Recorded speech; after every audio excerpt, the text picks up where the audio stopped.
Thank you very much, James. My friend, Assalamu alaikum wa rahmatullahi wa barakatuh. And welcome to this fabulous event here at the Dorchester. Welcome as well to all those of you for whom this is...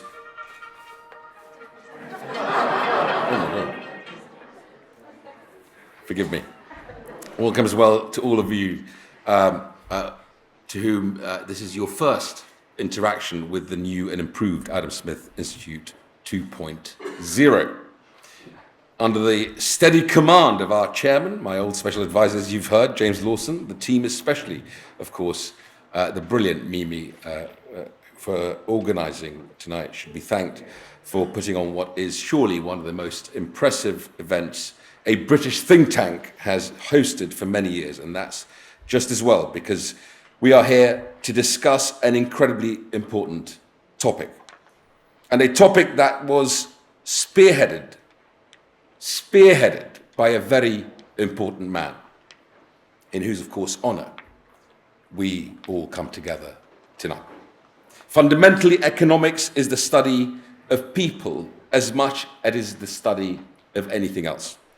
I spent 10 years of my life making a living studying human behaviour. At YouGov, the British unicorn I was proud to lead for a decade, we studied the best and the worst of people. But I don't need that experience to appreciate the very human desire for a son to want to commemorate the life and legacy of an extraordinary father. We have just heard what a wonderful and impressive man Sheikh Saleh was. Of course, Sheikh Abdullah Saleh Al-Kamil, you do your father proud this evening. Shukran. The ASI exists alongside its work as a think tank and, of course, as an educational charity.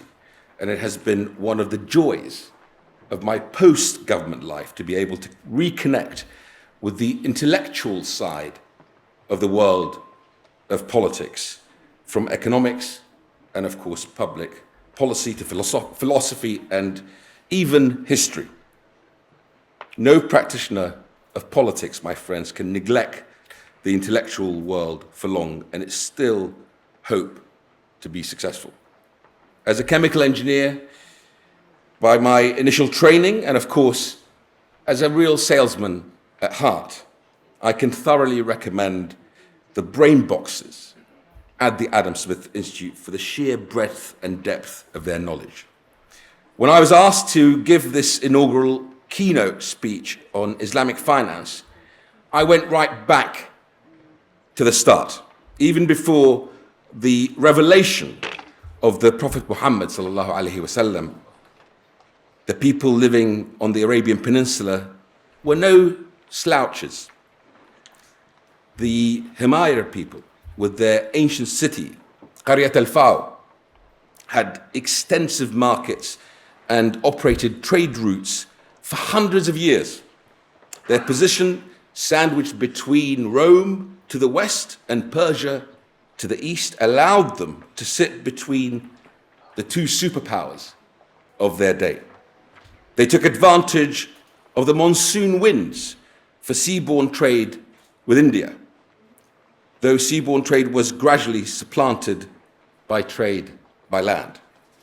When Roman trade in the Red Sea and Indian Ocean boomed after the incorporation of Egypt into the empire by the Emperor Augustus, but even the mighty Caesar Augustus failed in his attempt to conquest of Arabia. Led by Gallus between 26 and 25 BC, a fateful moment, as nearly 700 years later, forces would march in the opposite direction. Those armies were, of course, led by a man whom, in the word of my friend Lord Hannon of King's Clear, was the only businessman to also found a major religion. I mean, of course, Islam, with the civilizational scope and encompassing not just the sphere of religion, but also law, society, and even economics. As our excellent ASI paper released today says, the provision of Sharia-compliant financial services is at once relatively young and relatively old. According to some historians, the elimination of interest in early Islam culminated in a fully fledged Islamic economic system under Umar ibn al-Khattab, the second Khalifa al-Rashidun. An early form of market economy emerged, of course, under the early Islamic caliphates, with millions of people across vast swathes of territory tied together by a single legal system and a single widely circulated currency, the gold dinar. Muslim traders are even known to have used checks, sak, since the time of the Abbasid Caliphate. Now, many of you will know that it has become very fashionable to ascribe the inventions of things long considered British to other people and other times. Football is now apparently a Chinese invention. And every year, tiresome pseudo-historians on Twitter point out that England's patron saint, St. George, was not even English. Of course, as those of you who heard my attempt in Parliament to make St. George's Day a bank holiday will know that I know that St. George was, like me, actually Kurdish. And I am afraid today that I have another blow to inflict on British intellectual pride. The man whose name the ASI operates under, the great Adam Smith, has long been considered here in the West as the father of modern economics. But, my friends, he was actually beaten by some half a millennium to this title by the great Andalusian Arabic scholar Abdurrahman ibn Khaldun, who lived and wrote in the latter half of the 1300s. Khaldunian thinking identified the division of labor as the basis for any civilized society. And let me quote Ibn Khaldun: "Thus he cannot do without a combination of many powers from among his fellow beings if he is to obtain food for himself and for them. Through cooperation, the needs of a number of persons many times greater than their own number can be satisfied." Instead of the example of the pin factory, Khaldun talked about the use of carvings for doors and chairs. So you have him to thank, quite literally, for where you sit this evening. Concepts like the Laffer curve, the idea that financial markets can help regulate themselves, and even the idea that big government hurts economic development, can all be found in his writings. Thankfully, our man, Adam Smith, was gracious enough to acknowledge in his essays on the history of astronomy the intellectual advances of the Islamic world. He wrote, "The empire of the caliphs seems to have been the first state under which the world enjoyed that degree of tranquility which the cultivation of the sciences requires. It was under the protection of those generous and magnificent princes that the ancient philosophy and astronomy of the Greeks were restored and established in the East. That tranquility which their mild, just, and religious government diffused over their vast empire revived that curiosity of mankind to inquire into the connecting principles of nature." And in defense of Smith, so the team don't disown me completely, he was the first to comprehensively pull all the concepts together to produce economics as we know it today. And by this day, it was the West that was driving all of the interesting intellectual developments. Christopher de Bellaigue, excellent recent work, The Islamic Enlightenment, bridges the gap between the world of the early caliphs and the medieval thinkers through to the modernizations that have brought us here today. These Islamic modernists attempted to reconcile Islam with modern developments in financial services. This included, of course, a reconsideration of the prohibition on interest in light of economic orthodoxy, which held that interest rates and insurance were among the preconditions for productive investment needed to stimulate growth in a modern economy. Sir Saeed Kamal Khan, one of the leading lights of the 19th century Aligarh movement amongst Muslims in British India, argued for a distinction between riba and the legitimate non-riba interests, such as in cases of commercial lending. As an aside, even my own great uncle, Jamil Sidqi al-Zahawi, played a part in this modernization in his own way. The son of the Mufti of Baghdad, Uncle Jamil held numerous government positions under the British Mandate and was variously editor of the only serious newspaper in Baghdad, Al-Zawra, and a professor of law at Baghdad University. A controversial topic was women's emancipation, exhorting women to give up the veil. A cause close to his heart was the subject of many of his poems and writings, of course. Trailblazers like him and, of course, Sheikh Saleh are the hows and whys in how the modern Middle East is now moving in the direction of progress and development that it is today, and none better than the Kingdom of Saudi Arabia. Gone are the desert qasair, or castles, of which the Umayyad caliphs were so fond. In comes the line and the Neom project. Fun fact to link ASI with these developments is, of course, Director of Research, Maxwell Mahler's father, has worked on those projects and has also contributed to the Future Markets Policy Unit in the past. See, I'm always keeping tabs on my team at the ASI.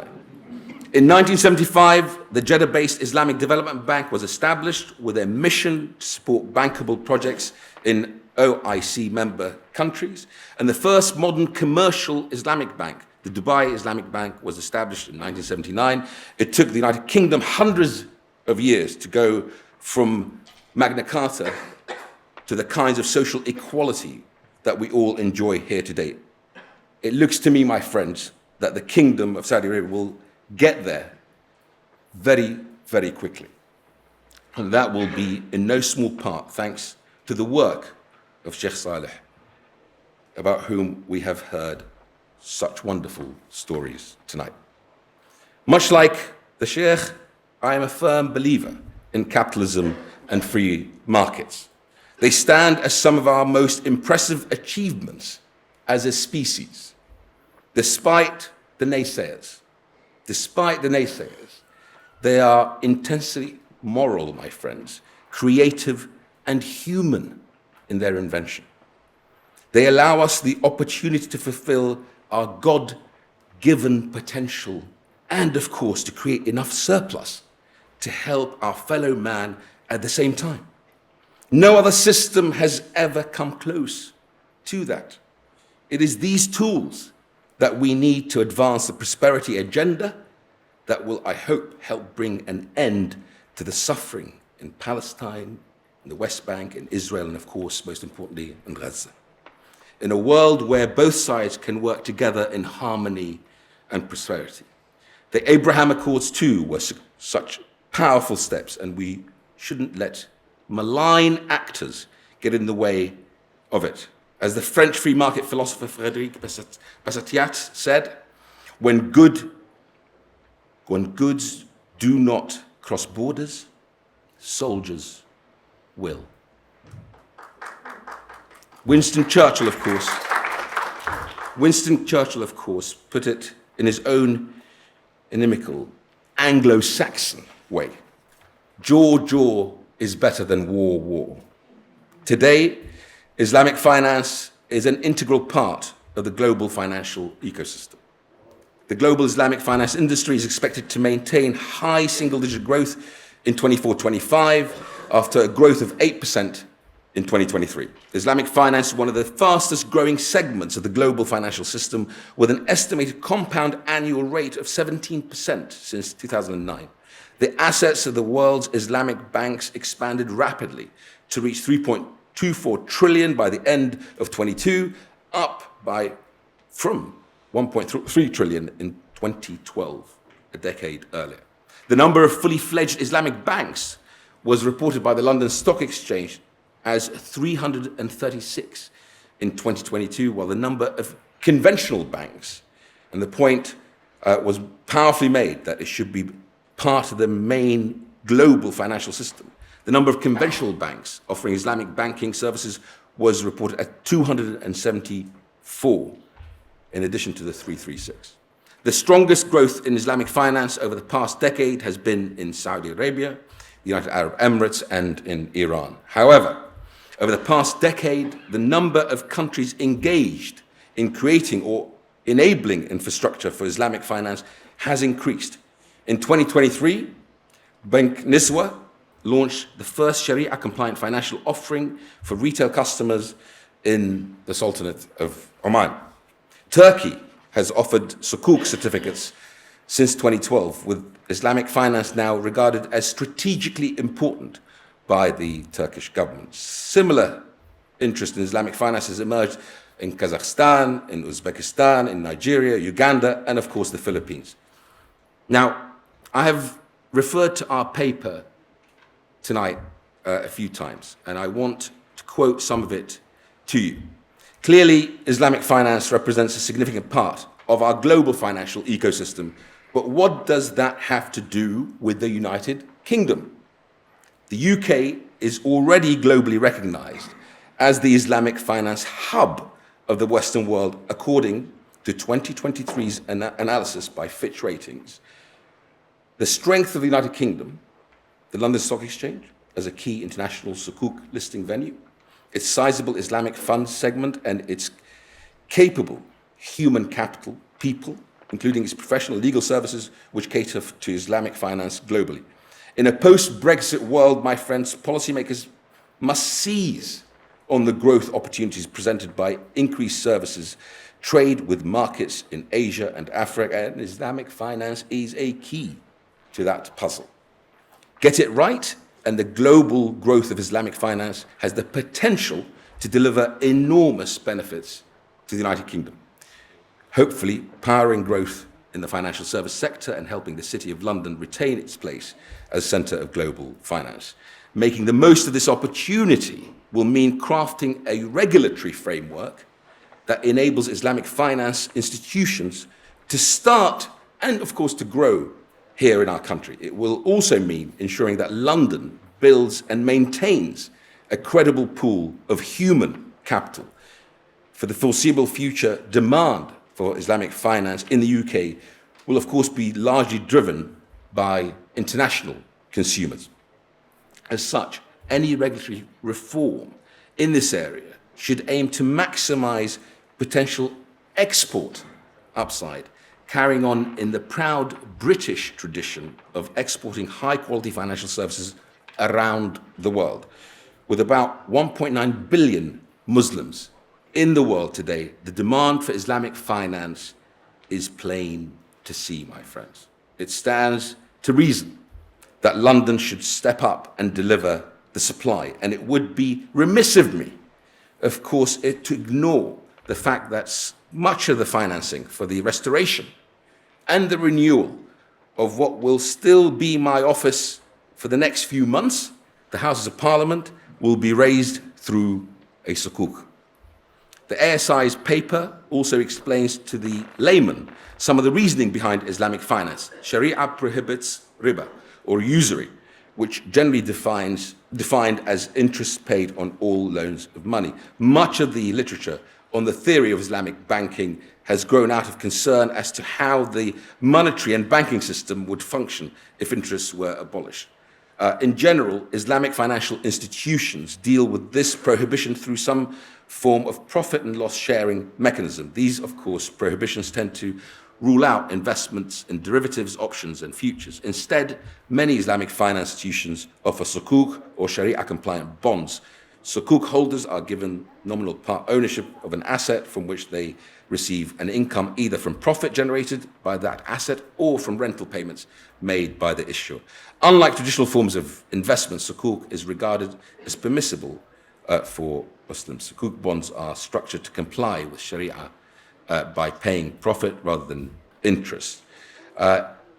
Islamic jurisprudence also traditionally makes prescriptions about the proper functioning of markets, so hoarding, speculation, and collusion amongst producers and traders against the interests of the consumer, and such monopolies that are injurious to the social economic health of society are all ruled out. Pretty visionary, I would say, my friends.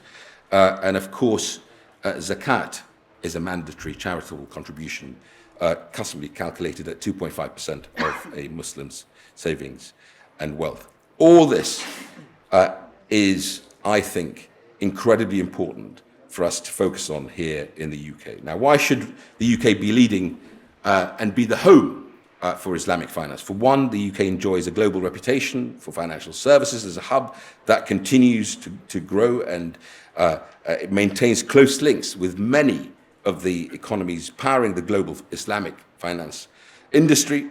English common law status as a globally recognized instrument for dispute resolution also plays a major part in this. And of course, according again back to Fish Ratings, the UK has also benefited from active efforts to incubate Sharia-compliant financial infrastructure and the government's promotion of the role of London, the London Stock Exchange, as a key international sukuk listing venue, with over $50 billion outstanding as of the first quarter of 2023. I won't go on and list all the advantages of why you should invest in the UK, but what I would say to you is that there are lots of Muslims in the United Kingdom now, and the majority of them share the same beliefs as Christians, as Jews, Hindus, secular Brits, and everyone else. They love their families and they love their country. They want to worship their God and make a better life for their descendants. As Adam Smith observed in the theory of moral sentiment, man desires not just to be loved, but to be lovely. Nevertheless, there are a vocal minority who want something else, and we all have a responsibility in not letting those crowd out the millions and millions of moderate voices around the world. And the Kingdom of Saudi Arabia, along, of course, with the United Arab Emirates and those others who signed up to the Abraham Accords and more, are showing how this can be done. As recent events have shown, the poor people suffering under theocratic fascist regimes also want the same thing. So we in Britain shouldn't be weak on this issue at a time when so much of the Muslim world is turning its back, led by the Kingdom of Saudi Arabia, rightly so, in these dangerous ways of thinking. The UK and the West should be embracing these modernizations and welcoming these people with deep business and cultural partnership, especially as Vladimir Putin, the Chinese Communist Party, have moved in precisely the wrong direction. We must realize that if the historian Niall Ferguson is right, and we are in something approaching Cold War II between the West and the authoritarian regimes that I have just mentioned, then we need to be deepening alliances and promoting our values widely rather than retreating into immiseration and decline. It is important for people like me to say these things, but this is not a lecture on such issues, my friends. It is a lecture on the wealth of nations and how prosperity is not a zero-sum game. How brave men, armed with ideas, can generate and spread wealth for the betterment of a people and of a world. And finally, it is an evening about one man. One man's love and respect for his father. If my boys, Sheikh Abdullah, or my darling little Mia, were one day to set up a lecture series in my name, I would be touched beyond words. My friend, you have done your father proud. May this be the beginning of many, many years of fruitful collaboration.